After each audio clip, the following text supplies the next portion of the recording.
syuhada. Mereka bukan para nabi, bukan juga para syuhada. Yagbituhumul anbiya wa syuhada, tetapi para nabi dan para syuhada iri dengan apa yang Allah Subhanahu wa taala berikan kepada mereka. Allah Subhanahu wa taala mereka senantiasa para nabi senantiasa iri dengan apa yang Allah berikan kepada mereka. Para syuhada juga demikian. Artinya kalau ini adalah kebaikan yang Allah berikan kepada para nabi dan para syuhada, wajar. Tapi kebaikan ini Allah berikan bukan kepada nabi, bukan juga kepada para syuhada. Para syuhada dan para nabi iri dengan apa yang Allah berikan kepada mereka. Siapa mereka? Apa yang Allah berikan kepada mereka? Hum nur, wajah-wajah mereka itu penuh dengan cahaya. Alamana bira minal huda, mereka duduk di atas mimbar-mimbar yang penuh dengan cahaya. Mereka bukan nabi, bukan juga para syuhada. Kalau para syuhada diberi kelebihan seperti ini, wajar mereka berjuang, berjihad di jalannya, sebagaimana saudara-saudara kita di Palestina, saudara-saudara kita yang alhamdulillah telah memerdekakan Suriah, dan sebelumnya nenek moyang kita yang telah memerdekakan Indonesia, wajar. Karena perjuangan luar biasa. Apalagi para nabi, wajar jemaah sekalian. Tapi ini bukan nabi, bukan juga para syuhada. Wajah mereka cahaya, duduk di atas mimbar-mimbar yang penuh dengan cahaya. Para sahabat mengatakan, ya Rasulullah, sifhum lana la'allana nuhibbuhum. Ceritakan kepada kami, ciri-ciri mereka itu apa? Biar kami bisa mencintai mereka. Biar kami apa? Bisa mencintai mereka. Siapa mereka ya Rasulullah? Rasul mengatakan, mereka adalah alladzina yatahabbuna fi ruhillah. Mereka saling mencintai di bawah cahaya Allah. Mereka saling mencintai karena Allah. Wa yatajalasuna fi. Duduk-duduknya mereka duduk bersama juga semuanya karena Allah. Wa yatazawaruna fi. Mereka saling berkunjung juga karena Allah Subhanahu wa taala. Duna ansabin wala amwalin bainahum. Mereka tidak terikat nasab, bukan juga karena terikat bisnis. Kalau saya datang ke Padang karena saya ada bisnis, wajar. Kalau saya datang ke Padang karena ada ikatan keluarga, wajar. Tapi perjumpaan mereka ini bukan karena nasab, bukan juga karena bisnis. Semuanya karena Allah Subhanahu wa taala. Nah, ini poin pertama, ibu-ibu, bapak-bapak, saya sampaikan, mudah-mudahan duduknya kita di sini ya bertahan sampai Isya nanti. Semuanya karena Allah. Semuanya karena Allah, bukan karena saya, bukan karena panitia juga. Tapi karena Allah, sehingga ketika Allah mempertemukan kita di dunia dalam kesolehan, Allah pun akan mempertemukan kita bersama-sama di surga nanti. Ini poin pertama yang ingin saya sampaikan kepada bapak-bapak jemaah sekalian.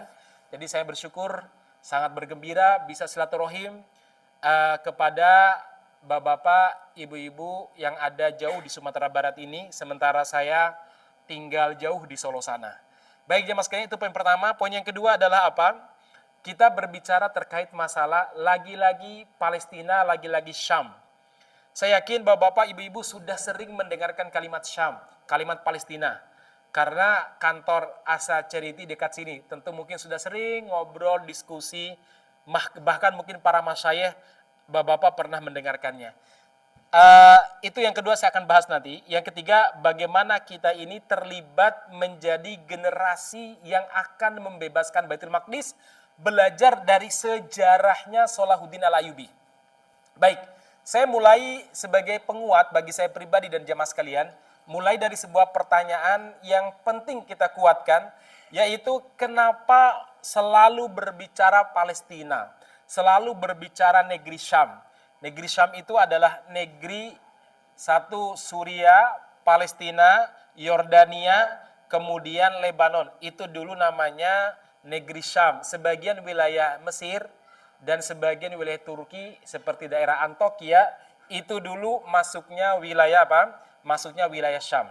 Nah, sedikit saya sampaikan, ibu-ibu, bapak-bapak, jangan sampai kita bosan berbicara negeri Syam, khususnya Palestina, jangan sampai kita bosan. Kenapa demikian? Karena kita berbicara tentang akidah kita. Akidah kita. Kalau kita baca hadis, Rasulullah itu selalu berbicara tentang perkara-perkara yang paling baik itu di Syam. Contoh, Rasul pernah ditanya oleh salah seorang sahabat, Abdullah ibnu Hawalah. Abdullah bertanya begini, ya Rasulullah, kalau Anda sudah wafat, Kira-kira saya tinggal di mana? Masihkah saya tinggal di Madinah ataukah saya pindah ke Mekah? Pikiran kita mungkin Nabi menunjuk salah satu dari dua kota tersebut. Entah di Makkah, sholat di sana 100.000 kali, atau di Madinah, yang sholatnya berapa kali? Pahalanya 1.000 kali. Ternyata Nabi nggak mengatakan dua-duanya. Beliau justru mengatakan, alaika bisyam. Hendaklah kamu tinggal di negeri Syam. Tinggal di negeri Syam. Padahal Bapak-Bapak, zaman itu negeri Syam yang negara yang saya sebutkan tadi, terutama Palestina sama Suriah, masih dijajah oleh Imperium Romawi atau orang menyebutnya Bizantium Kristen. Islam belum masuk di sana. Belum ada satu masjid pun karena masih dikuasai oleh orang-orang Romawi, Bizantium. Tapi Nabi sudah mengatakan, kalau kamu ingin tinggal, maka tinggallah di negeri Syam, kata Nabi. Tinggal di mana? Negeri Syam. Ini bicara urusan yang sangat-sangat luar biasa, jemaah sekalian. Sebuah negara, sebuah tempat yang langsung disebutkan oleh Nabi dan ditunjukkan keistimewaannya. Ya, kalau mungkin misalkan ya, dalam sebuah hadis, misalkan Rasulullah mengatakan, hendaklah kalian tinggal di Padang. Wah, orang mungkin luar biasa Padang, akan beramai-ramai hijrah ke sini karena disebutkan oleh Nabi Muhammad SAW. Wong sekarang aja ada beberapa tempat yang Nabi nggak sebutkan, kadang orang ramai mengunjunginya kok. Nah, ini negeri Syam, jemaah sekalian. Itu berbicara terkait masalah pasukan terbaik, Nabi itu sebutnya apa? Beliau mengatakan, satu jannaduna, kalian akan membentuk pasukan-pasukan di akhir zaman. Pasukan-pasukan di akhir zaman. Jundun bisyami wa jundun bil yamani wa jundun bil Iraq. Yaitu setidaknya 3 pasukan yang paling besar saat itu. Pasukan di Syam, pasukan di Yaman, dan pasukan yang ada di Irak. Para sahabat bertanya, ya Rasulullah, Khirli Ibnu Hawalah mengatakan, kalau saya mendapati 3 pasukan ini, kira-kira saya bergabung dengan pasukan yang di mana? Nabi mengatakan, alaika bisyam, bergabunglah dengan pasukan yang di Syam. Kalau tadi tinggal di negeri Syam, kalau pasukan di Syam, Palestina lagi, Suriah lagi, jemaah sekalian. Karena itu adalah perurusan sentral kita. Itu adalah isu yang paling seksi hari ini, jemaah sekalian. Jadi kalau kita berbicara MBG, bicara Koperasi Merah Putih, isu itu selingan aja. Ya, apalagi sekarang lagi ramai ijazah Jokowi yang disidang Dr. Tifa sama Roy Suryo. Itu isu sampingan. Yang paling pokok dalam pikiran kita adalah negeri Syam. Rasul mengatakan pasukan terbaik itu di negeri Syam. Bergabunglah dengan di negeri Syam. Karena negeri Syam adalah negeri khiratallahu min ardihi. Pilihan Allah. Bumi pilihan Allah dari sekian bumi yang Allah miliki di dunia ini. Terus, yajtabi ilaiha khirata min ibadih. Allah Subhanahu wa taala memilih orang-orang terbaik untuk bergabung dengan negeri Syam. Negeri Syam lagi, jemaah sekalian. Palestina lagi, Suriah lagi. Nabi yang bersabda. Apalagi masih banyak ilmu. Rasul pernah mengatakan, saya pernah bermimpi dan mimpinya Nabi itu wahyu. Beda sama mimpi kita. Kalau mimpi kita macam-macam ya. Kadang faktor psikologis, kadang faktor yang lain. Anda ubudal kitab, tiang-tiang Al-Quran. Untu ziat min tahti bisadati. Dicabut dari bawah bantalku. Dicabut oleh malaikat. Fa'idha hiya nurun sati, ketika saya melihat ternyata Al-Quran itu tiangnya penuh dengan cahaya yang gemerlap. Fa'umidat di Syam, dan ditancapkan di negeri Syam. Apa tafsirnya kata para ulama? Ilmu terutama terkait Al-Quran, sumbernya negeri Syam. Ya, nanti akan bertempat di negeri Syam. Ini masih banyak kalau saya bicara ya. Dan yang terakhir yang sampaikan jamaah sekalian yang mudah-mudahan dirahmati Allah Subhanahu wa taala. Orang yang menguasai negeri Syam dan orang yang peduli dengan Syam terutama Palestina. Demikian juga Damaskus. Orang yang peduli dengan negeri sana itu adalah orang yang akan selamat dari fitnah akhir zaman nanti. Orang yang apa? Selamat dari fitnah akhir zaman. Yang peduli, yang aktivitasnya matanya tertuju ke sana. Boleh badannya di Indonesia, di Sumatera Barat, badannya di Solo, tapi hatinya selalu memikirkan bagaimana Baitul Maqdis bebas.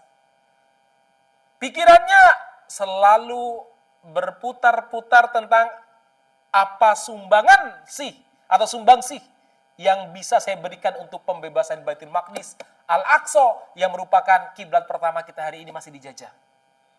Nggak ada bedanya antara Masjidil Haram, Masjid Nabawi dan Masjid Al-Aqsa itu nggak ada bedanya, Bu, Pak. Sama. Itu masjid yang disucikan sama Allah. Cuma berhasilnya orang-orang Yahudi, mereka mengeluarkan Al-Aqsa dari lingkaran negeri suci sesuci Makkah dan Madinah. Padahal sama saja. Sama-sama suci, disucikan. Kita itu punya 3 negeri suci. Makkah di dalamnya ada Masjidil Haram, Madinah di dalamnya ada Masjidil Nabawi, dan Syam di dalamnya ada Masjidil Aqsa. Tapi musuh ini berhasil mengeluarkan Al-Aqsa dari pikiran kita.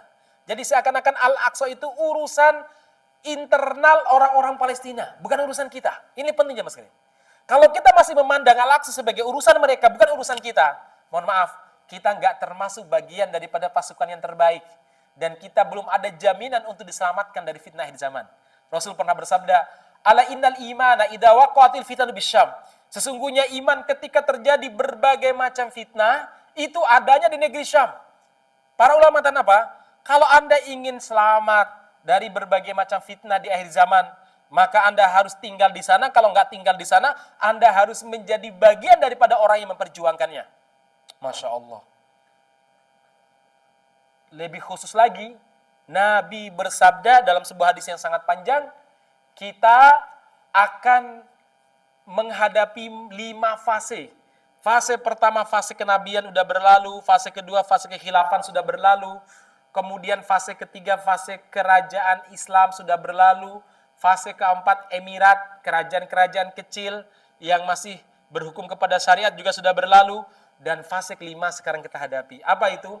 Yatakadamuna alaihi takadumal humur atau riwayatan hamir.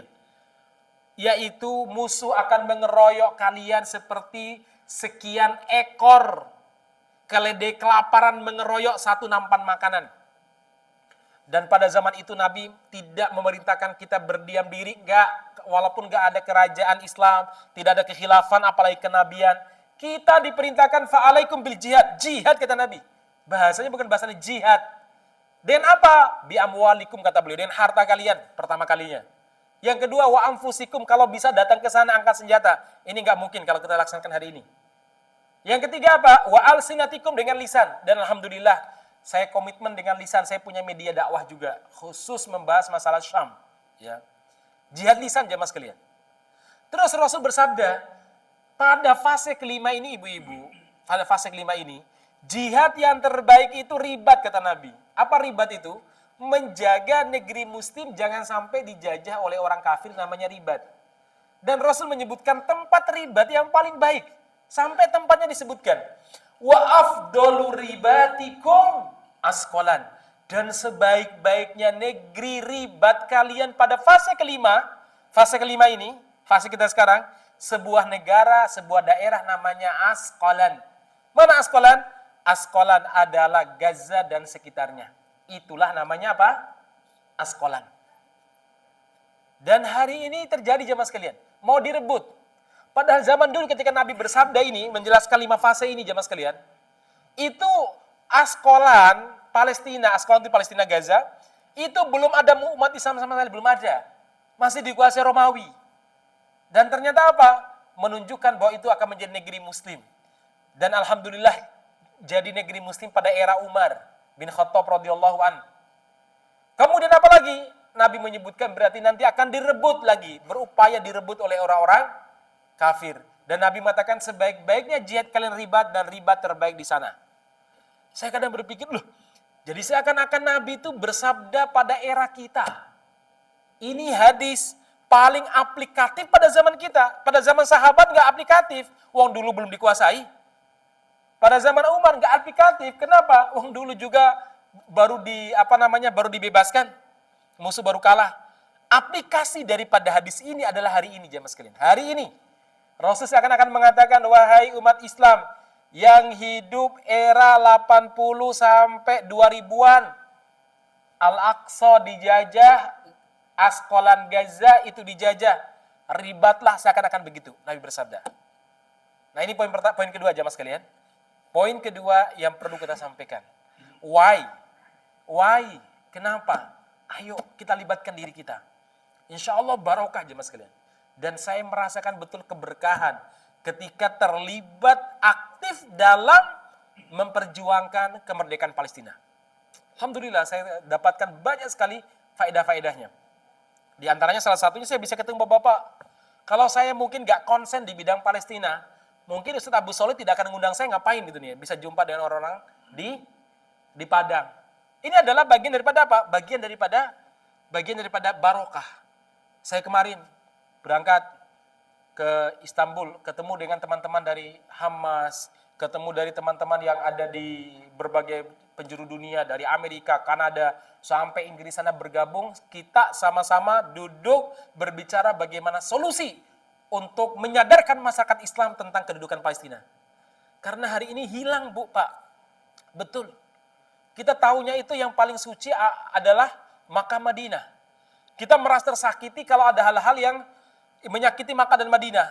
Kita lupa bahwa masih ada satu lagi. Satu lagi tanah ideologi kita. Namanya Syam. Di situ ada Al-Aqsa jemaah sekalian. Nah itu poin kedua yang sampaikan ibu-ibu, bapak-bapak. Tolong jangan pernah berhenti berbicara tentang Palestina. Dan saya yakin, sebentar lagi Al-Aqsa akan dibebaskan. Saya meyakini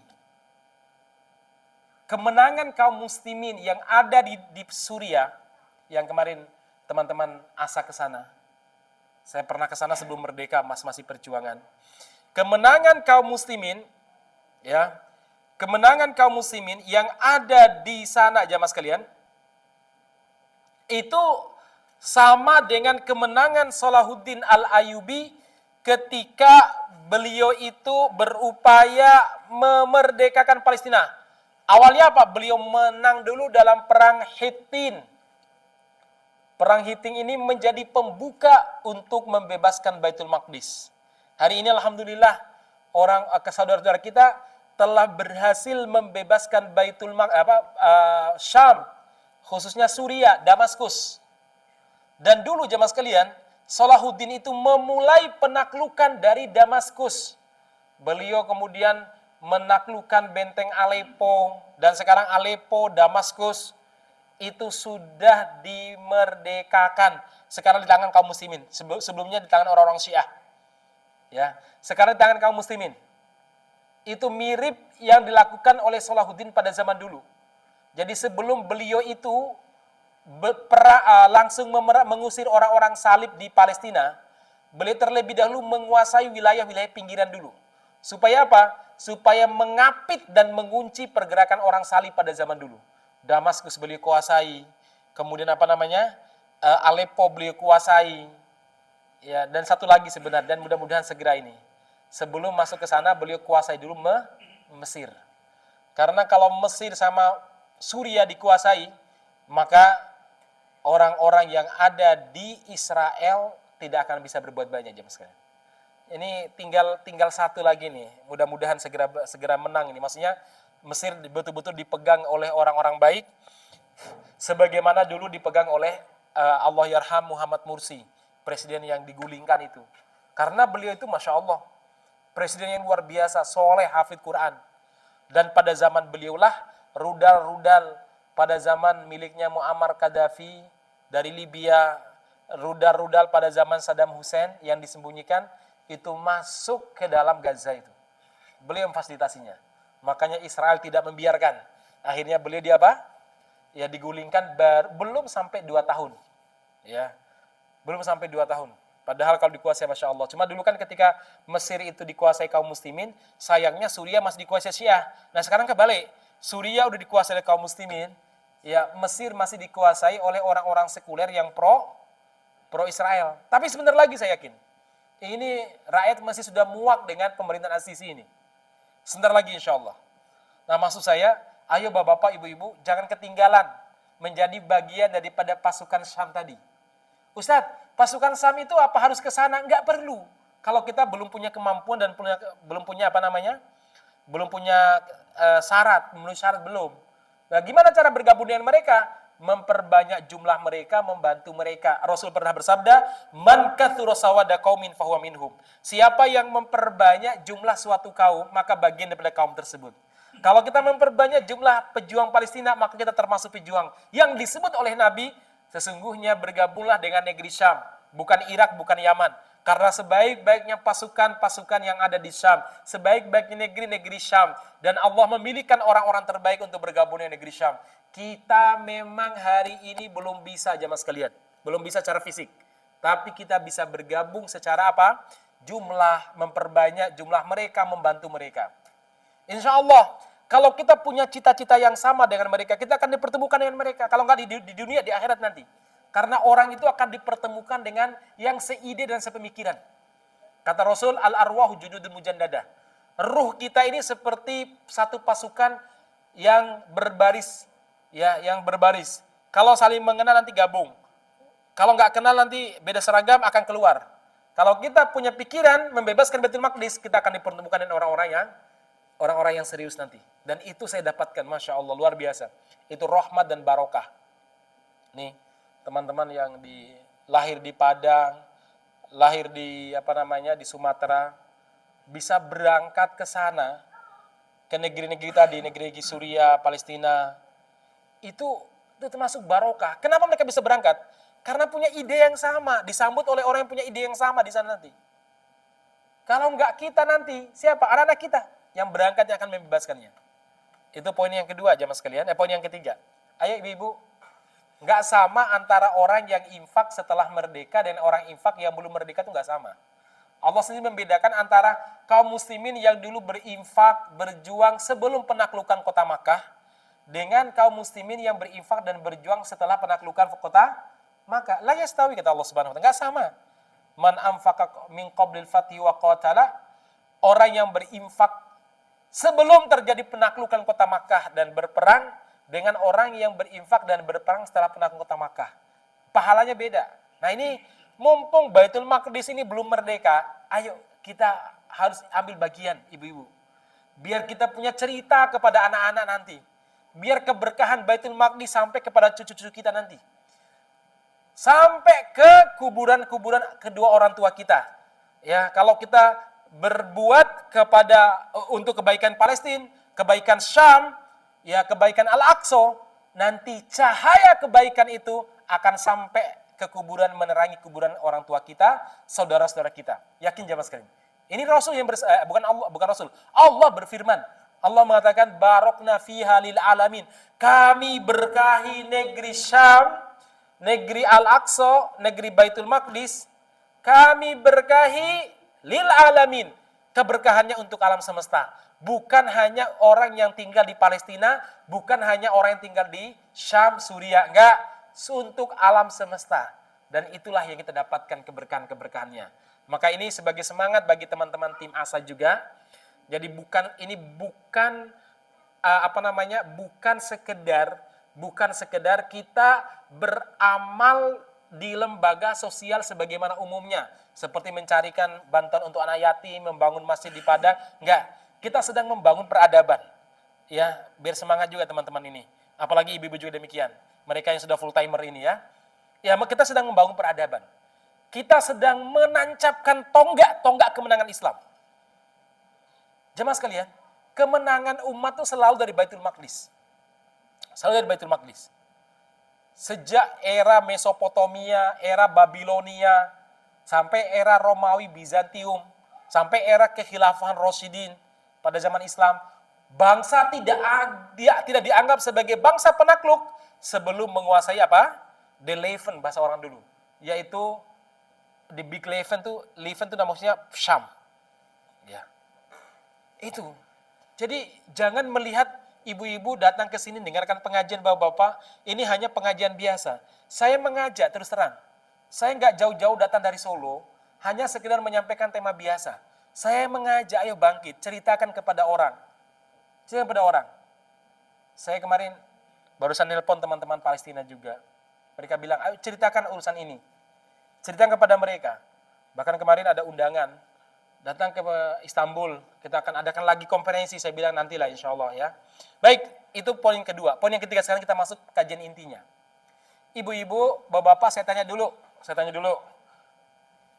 Sekarang ibu-ibu, bapak-bapak sudah tahu kan kenapa kita berbicara Baitul Maqdis ataupun Al-Aqsa? Sudah, Bu? Sudah, Pak?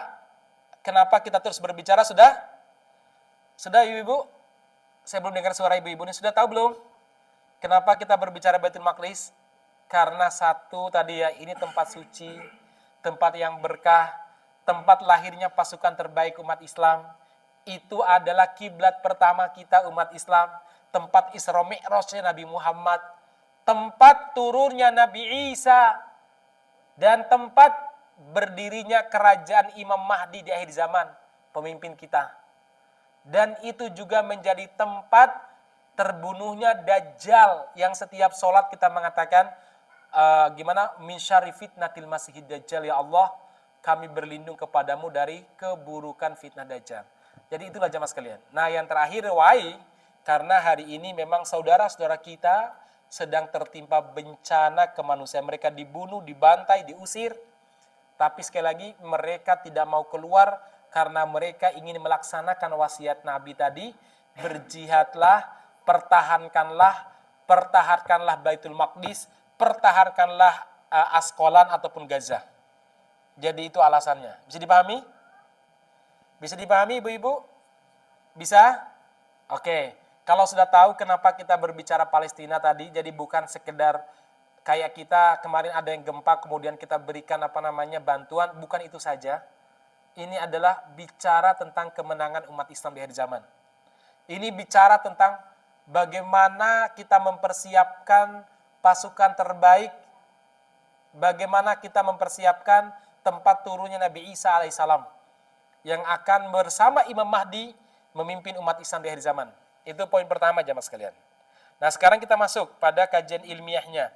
Ustaz, kita bicara terkait masalah bagaimanakah Salahuddin itu lahir dan bangkit, ya? Apa karena bakat seorang individu atau karena sebuah proyek peradaban? Maksudnya disengaja dirancang untuk bisa memunculkan seorang pahlawan yang menaklukkan Baitul Maqdis. Nah, saya akan sampaikan beberapa poin dulu jamaah sekalian. Ya. Jamaah sekalian, jadi kondisi umat Islam dulu seperti ini. Sebentar, ini kok.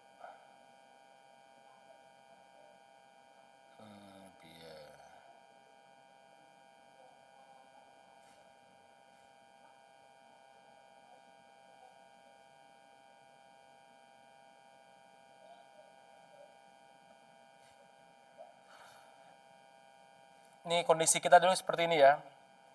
Mirip kondisi kita sekarang. Kondisi zaman dulu. Krisis umat Islam. Saling pecah belah. Al-wahan. Wahan itu maksudnya apa?